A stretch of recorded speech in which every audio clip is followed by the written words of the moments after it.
Já reparou como as HQs de mensagens ficam feias na estante? Resolva agora esse problema e ainda proteja, valorize e organize sua coleção com os boxes exclusivos da Case in Case. Olá pessoas! E continuando o quadro de leituras comentadas, e eu acho que esse vai ser mesmo o nome desse quadro, vamos comentar hoje da série que roubou a cena nos Jogos 52, conseguindo superar até mesmo um pouco e ofuscar a revista tradicional do Batman. Estamos falando de Batman Eterno. Batman Eterno. A série foi publicada aqui no Brasil entre 2015 e 2016, de uma forma bem peculiar que a Panini parece ter abandonado em tempos recentes.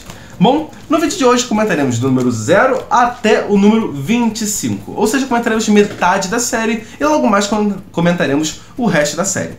Então, pra quem não sabe, essa revista saiu, como eu falei, entre 2015 e 2016 aqui no Brasil, e ela saiu num formato bem fininho, bem baratinho na época. E hoje ela se tornou bem complicadinha de achar, porque parece que o pessoal gostou muito e, bom, tá um saquinho para se achar. Mas são 53 números, né? Do 0 até o 52. E, bom, vamos comentar hoje se a história é boa.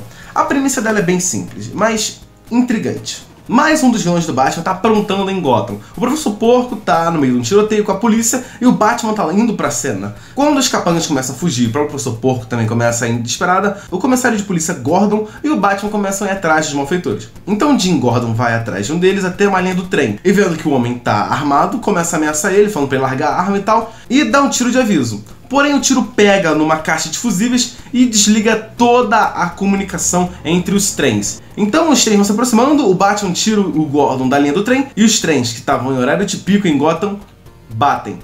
Assim temos uma tragédia urbana enorme, muitas pessoas morrem e começa a se perguntar quem é o culpado. E é o Gordon. Porém, ele logo explica que ele falou pro cara que ele devia largar a arma e tal, ele estava detendo o cara. Porém, aí que tá. Todas as testemunhas, gravações e o próprio Batman falam: aquele homem não estava armado. Porém, o Gordon fala que ele não viu a caixa de fuzis atrás e viu uma arma na mão daquele cara.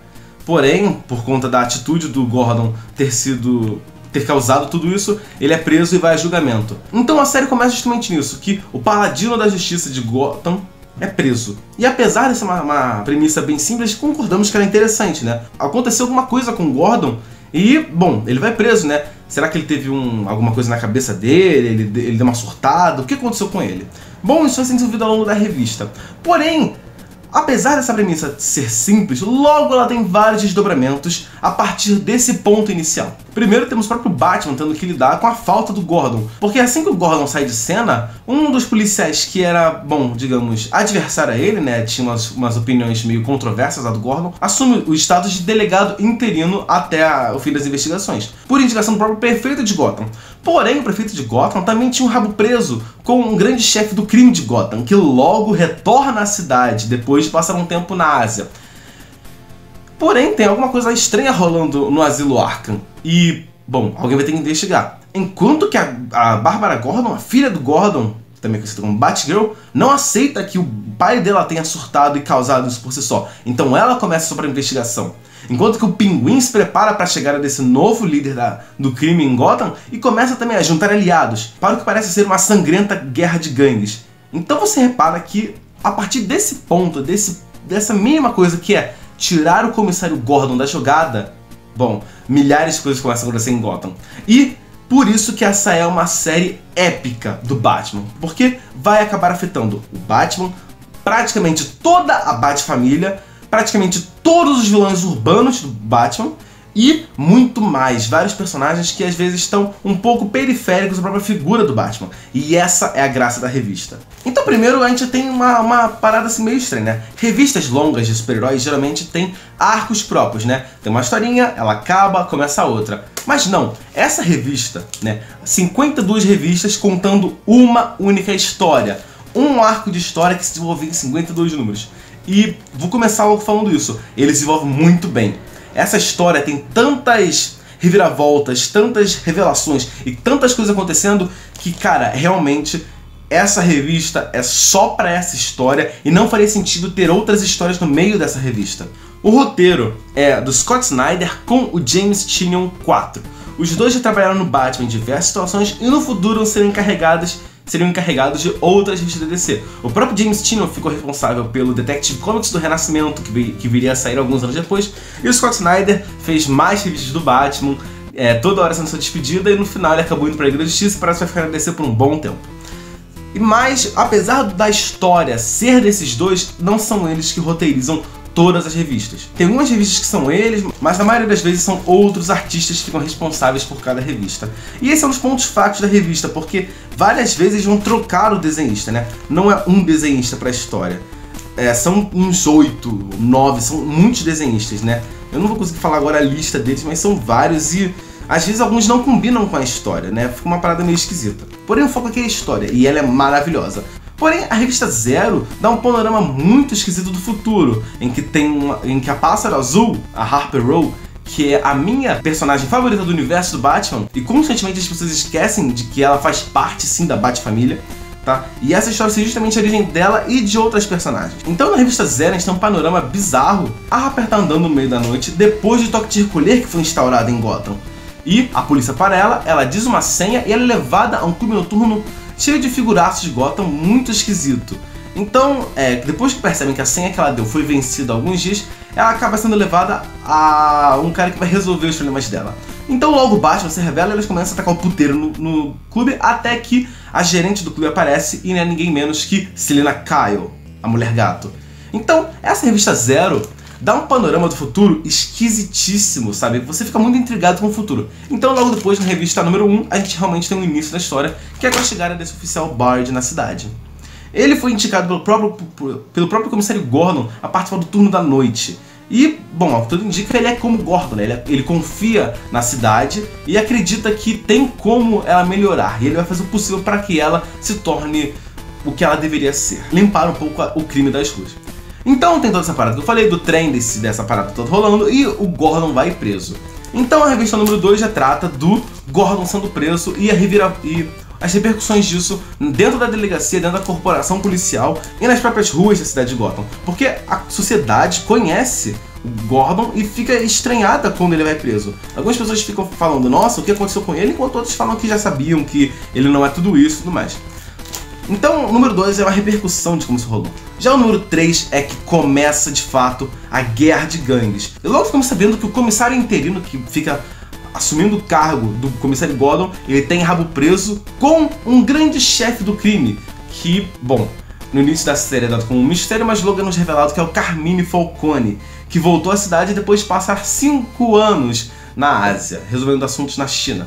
Então, vemos o Carmine Falcone chegando na cidade e fazendo com que o prefeito e o comissário interino tenham uma vista grossa à guerra de gangues que está prestes a rolar. O Pinguim fica sabendo disso, de que o Carmine Falcone voltou, e começa a fazer aliados. Porém, enquanto isso acontece, temos a Batgirl começando a investigar sobre o que houve com o pai dela. Logo ela descobre que ele foi preso e tudo mais, e o pessoal da Batmania fica muito preocupado. E ela começa a investigar e vê que tem uma figura estranha. Ela começa a analisar as gravações das câmeras de segurança dos trens e percebe de uma figura que ficou horas parado na plataforma e não entrou em nenhum trem, não fez nada e saiu logo depois que rolou a batida.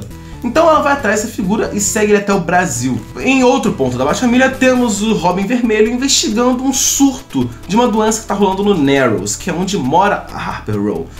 Com esse surto de doença, parece que tem alguma coisa bizarra acontecendo. E isso começou justamente com aquele negócio do professor Porco que eu falei lá no início. As crianças que o professor Porco estava fazendo de refém estão se comportando de uma forma estranha. E logo é descoberto que todas elas estão contaminadas com nanobots, sabe? Robôs microscópicos que estão mexendo no comportamento delas. Já no número 7, rola o primeiro ataque, rola o ataque definitivo do Falcone ao Cassino Iceberg. E o Cassino afunda, e o Pinguim realmente perde tudo que ele havia construído, começa a perder seu império.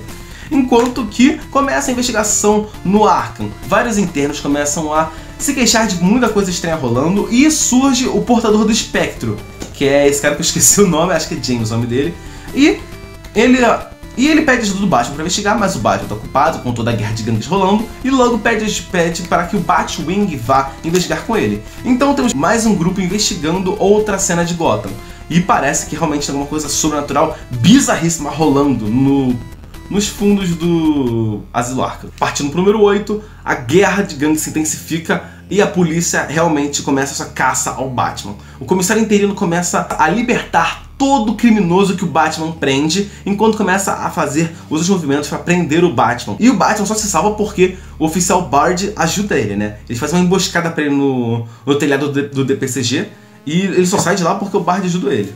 E o Professor Porco, no meio de toda essa treta, acabou sendo usado de bucha de canhão, né? O Falcone queima um dos laboratórios dele para chamar a atenção do Batman e tentar salvar as pessoas de lá, enquanto que ele atacava o Império do Pinguim. Então o Professor Porco percebe que, nossa, eles nem me respeitam a esse ponto. Então o Professor Porco vai tirar satisfação com o Carmine Falcone.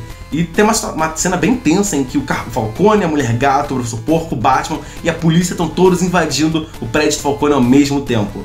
É uma cena bizarríssima e muito tensa. E o Professor Porco invade com uma gangue da fazenda, com o pessoal com cabeça de porco, boi e tal. E, nossa, logo temos a transferência do Comissário Gordon para Blackgate, que... Nossa, pra quem conhece o universo do Batman sabe que é uma prisão, assim, tensa demais. Enquanto ele tá lá tendo que lidar com tudo que tá rolando lá dentro, o Batman começa a investigar as bizarrices que estão rolando e tal, e todas as ligações entre essa guerra que está rolando.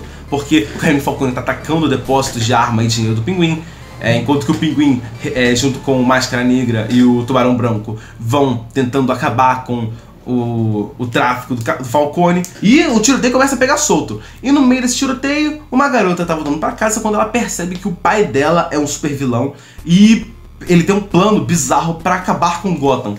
E essa garota é Stephanie Brown, a filha do mestre das pistas.